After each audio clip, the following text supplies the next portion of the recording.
प्रथमतः सर्वांना विनम्रपूर्वक रामकृष्ण हरी आणि सर्वांचं मनापासून तर मनापर्यंत स्वागत आहे आमच्या संत विचार या चॅनलवरती। संत विचार चॅनलवरती आम्ही आपल्याला संत साहित्याबद्दल माहिती प्रदान करत असतो। जर तुम्हाला आमच्या चॅनलची माहिती आवडली असेल तर मी सर्वांना विनंती करतो, आमचा हा जो चॅनल आहे संत साहित्य संत विचार, या संत विचार चॅनलला आपण सर्वांनी प्रतिसाद द्यावा।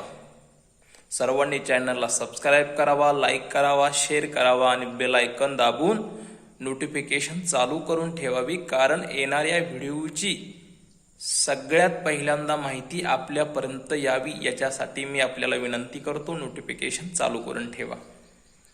मी आपल्यासमोर आज एक विषय मांडणार आहे।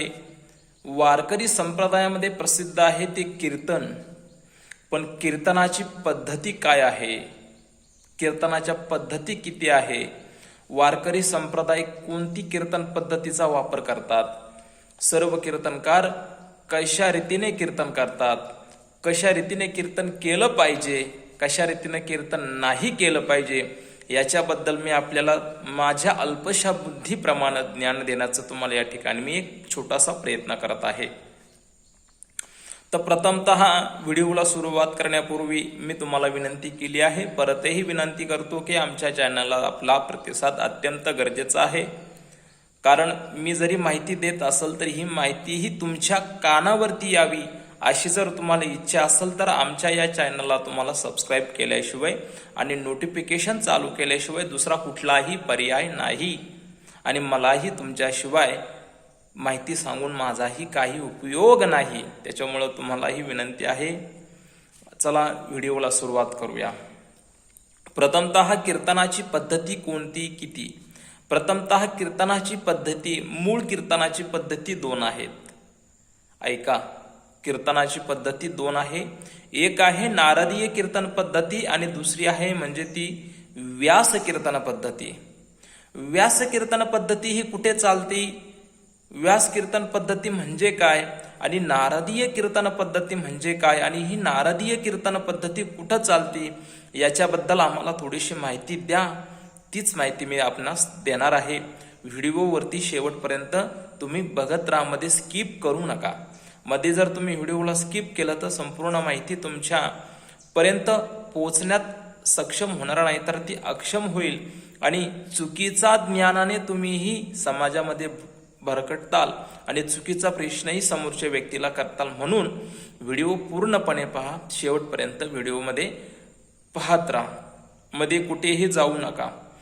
प्रथमतः व्यास पद्धती म्हणजे कोणती, तर व्यास कीर्तन पद्धती म्हणजे जी आपल्या महाराष्ट्रामध्येही चालती आणि महाराष्ट्राच्या बाहेरही जी चालती। म्हणजे काय की व्यासपीठावरती बसून तुम्ही श्री रामचरितमानस कथा ऐकत असाल, श्री बागेश्वरधाम सरकारचं तुम्ही रामचरितमानस कथा असेल, रामायण असेल, श्रीमद भागवत कथा असेल, ह्या तिन्ही ज्या बसून केल्या जातात व्यासपीठावरती, एवढेच नव्हे तर वारकरी संप्रदायामध्ये सुद्धा सप्ताहाच्या काही वेळेमध्ये हरिपाठाच्या अगोदर 1 तास जे प्रवचन केलं जातं ते प्रवचनही व्यास कीर्तन पद्धतीमध्ये येत असतं। प्रवचन म्हणजे माऊली ज्ञानोबारायांच्या ज्ञानेश्वरीमधील एखादी ओवी घ्यायची, ज्या ओवीतून संपूर्ण जगाला विशेष ज्ञान प्रदान करता येईल अशी एक ओवी घेऊन त्या ओवीचं विश्लेषण करायचं आणि समोरील असलेल्या वक्त्याद्वारे श्रोत्यांना सुखाच्या आसनावरती स्थानापन्न करायचं आणि आपल्या स्वस्वरूपाला घेऊन जायचं, याला म्हणतात प्रवचन। हो, मग हीच आहे व्यास पद्धती। मग नारदीय कीर्तन पद्धती कोणती आहे, तर ती नारदीय कीर्तन पद्धतीचा अवलंब केलेला आहे आपल्या महाराष्ट्रातील संतांनी। वारकरी संप्रदायातील अद्भुत संत, वारकरी संप्रदायातील अनन्यसाधारण महत्व असणारी आपली नारदीय कीर्तन पद्धती। त्या नारदीय कीर्तन पद्धतीमध्ये तुकोबाराय सांगतात की लावून या मृदुंग श्रुती टाळ घोष सेवू ब्रह्मरस आवडीने. त्या लावून या मृदुंगाचा ज्याच्यामध्ये समावेश आहे, श्रुती आहे म्हणजे विनेचाही ज्याच्यामध्ये समावेश आहे.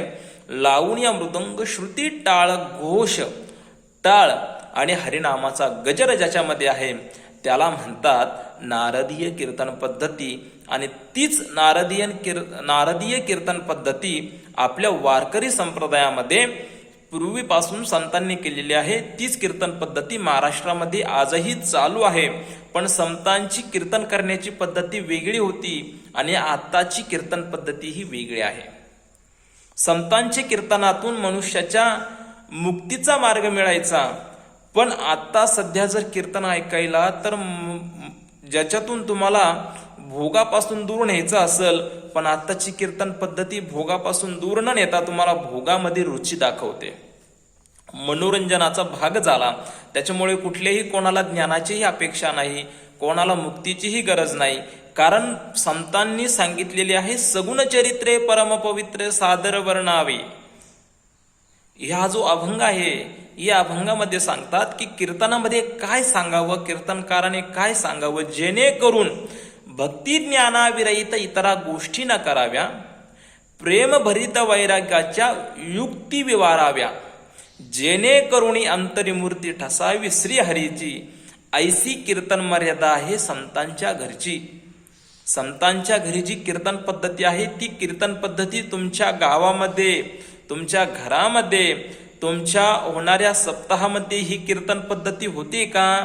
जर होत असेल तर तुम्ही 100% परमार्थाच्या मार्गावरती आहेत. आणि जर तुम्ही या मार्गावरती नसाल किंवा तुमच्याकडची जर कीर्तन पद्धती अशी नसेल, तुम्ही समजून घ्यायचं की आपण कीर्तनात नाही बसलो तर आपण एक कॉमेडियन मध्ये बसलेलो आहे. म्हणजे आपण फक्त एका मनोरंजनाच्या मंडपामध्ये बसलेलो आहे, जेणेकरून आपण फक्त मनोरंजनाकरिता बोलवलेले एक वक्ता आहे, ज्याच्यातून तुम्ही काहीही ज्ञान प्राप्त करू शकत नाही. मग संतांच्या घरची कीर्तन मर्यादा काय आहे? भक्ती ज्ञानाविरहित. कीर्तनामध्ये 2 भाग विशेष सांगायचे असतात. मी संतांचं प्रमाणावरती बोलत आहे. संतांचं प्रमाण आहे भक्ती ज्ञाना विरहित, म्हणजे भक्ती आणि ज्ञानाचंही ज्याच्यामध्ये व्याख्यान असावं. पूर्ण कीर्तन हे भक्तिमय असावं आणि पूर्ण कीर्तनाचं सार शेवट ज्ञान असावं. जर ह्या दोन्ही गोष्टी विरहित इतर गोष्टी न कराव्या, दुसऱ्या कुठल्याही प्रकारच्या गोष्टी गायच्या नाही. मग महाराज तुम्ही सांगताल कीर्तन करायचं कसं? तर कीर्तन करत असताना दृष्टांताला हा सिद्धांत समजून देण्यासाठी तुम्हाला दृष्टांताचा भाग हा घ्यावा लागतो. पण दृष्टांतही संतांनी दिलेले आहेत. माऊली ज्ञानोबारायांनीही ज्ञानेश्वरीमध्ये दृष्टांत दिलेले आहेत. तुकोबारायांनीही गाथ्यामध्ये दृष्टांत दिलेले आहे. रूपात्मक जे अभंग आहेत, रूपकात्मक म्हणजे ज्याच्यामध्ये एखादं रूपक केलेलं आहे. जसं की तुकोबारायांचा अभंग आहे, हिरा ठेविता ऐरणी वाचे मारिता जो घनी, तोची मोल पावे खरा आणि करणीचा होय चुरा. यामध्ये तुकोबारायांनी हिऱ्याचं रूपक करून संतांची खरी ओळख करून दिलेली आहे. म्हणजे खरे संत कोणते असतात तर तुकोबाराय अभंगाच्या शेवट सांगतात, तुका म्हणे तोची संत सोशी जगाचे आघात. अशी कीर्तन पद्धती आपल्या, ज्याच्यामध्ये तुम्हाला भक्ती असावी, ज्याच्यामध्ये तुम्हाला ज्ञान प्राप्त व्हावं, असे अभंग आहेत. आणि त्या अभंगाच्या प्रत्येक चरणामध्ये गूढ रहस्य हे दडलेलं आहे. पण त्या गूढ रस्त्याची तुम्हाला जर चव चाखायची असेल तर तुम्हाला अभ्यासू कीर्तनकारांची गरज आहे, जेणेकरून भक्ती ज्ञानाविरहित, भक्ती आणि ज्ञान याच्या व्यतिरिक्त दुसरं कुठलाही शब्द कानावरती घ्यायचा नाही. जेणेकरून आपल्याला भगवंताची मूर्ती आपल्या अंतःकरणात ठसायची असेल तर भगवंताबद्दलच ऐकायला पाहिजे आपण. कारण चिंतने तद्रुपता. तुकोबाराय सांगतात, तुका म्हणे चित्त करारे निर्मळ, येऊनी गोविंद राहे तेथे, येऊनी गोपाळ राहे तेथे. मग जर भगवंताला जर आपल्या अंतःकरणामध्ये विराजमान करायचं असेल तर आपलं अंतःकरण मलिन असून उपयोगाचं नाही. तर अंतःकरण हे आपल्याला शुद्ध करावं लागतं. शुद्ध अंतःकरणामध्ये स्थान शुद्ध असलं, आसन शुद्धी महत्वाची आहे परमार्थामध्ये. ज्याची आसन शुद्धी आहे, चित्त निर्माल्य आहे, त्याच्या चित्तामध्ये भगवंताला बोलवावं लागत नाही. भगवंत स्वतः त्या हृदयामध्ये प्रकट होतात. जीव परमात्मा दोन्ही बैसवून ऐक्य आसनी आणि जयाची हृदय भुवनी विराजते. भगवंत स्वतः आपल्या या शरीरामध्ये आहे, जीव आणि परमात्मा आहे. फक्त त्या भगवंत रूपी शक्तीला आपल्याला जागृत करायचं आहे.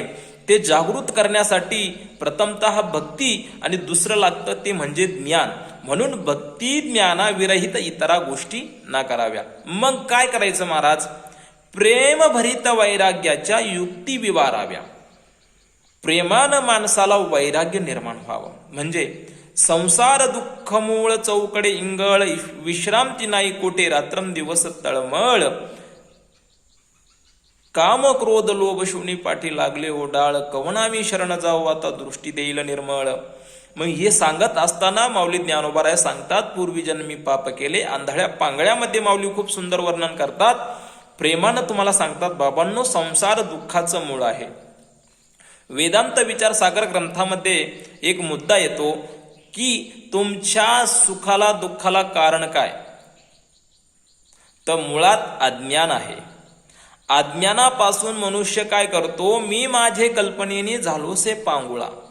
ही कल्पना म्हणजे अज्ञान आहे. अज्ञानाचे दोन प्रकार आहेत, एक तुलविद्या, एक मूलविद्या. खूप याचा विस्तार होईल, पण एक कीर्तन पद्धती मी तुम्हाला सांगत आहे. कीर्तन कसं असावं? असे कीर्तनकार असावा जेणेकरून भक्ती ज्ञानाविरहित इतरा गोष्टींना करायच्या नाही, त्या गोष्टी सांगायच्या नाही. मग प्रेमभरित वैराग्याच्या युक्ती व्यवहाराव्या, जेणेकरून माणसाच्या अंतःकरणामध्ये आलेल्या विषयांबद्दल वैराग्य निर्माण व्हावा. आणि ते वैराग्य निर्माण झालं जेणेकरून वासना गेली, आणि वासना गेल्यानंतर तुमचं चित्त निर्मळ झालं. आणि चित्त निर्मळ झाल्यानंतर तुका म्हणे चित्त करारे निर्मळ, येऊनी गोपाळ राहेत येते. भगवंत त्या चित्तामध्ये येतात. मग जेणेकरून मूर्ती ठसावी अंतरी श्रीहरीची, जेणेकरून अंतरी मूर्ती ठसावी श्रीहरीची. ऐसी कीर्तन मर्यादा आहे संतांच्या घरची. अशी कीर्तन मर्यादा ही संतांनी घातलेली आहे.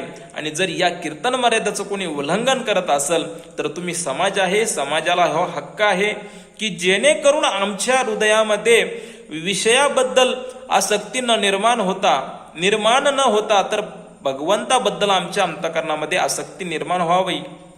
आणि आम्हाला आमच्या उद्धाराचं जे काही साधन आहे कीर्तन, त्या कीर्तनातून आम्हाला आमचा उद्धार व्हावा, जेणेकरून उद्धाराचा मार्ग सापडावा. अशी कीर्तन पद्धती संतांच्या घरची आहे. जर तुम्हाला आमचा व्हिडिओ आवडला असेल तर आमच्या चॅनलला प्रतिसाद द्या, सबस्क्राईब करा, लाईक करा, शेअर करा, बेल आयकॉन प्रेस करून नोटिफिकेशनला चालू करून ठेवा. क्योंकि अशीच सुंदर माहिती संत विचार चॅनलवरती आम्ही आपल्याला देत राहतो. कृपया आपला प्रतिसाद अत्यंत गरजेचा आहे. आजचा व्हिडिओ मी या ठिकाणी थांबवत आहे. उद्यासाठी तुम्हाला एक नवीन माहिती मी देणार आहे. आजसाठी सर्वांना सप्रेम रामकृष्ण हरी. काही चुकलं असेल तर क्षमा असावी.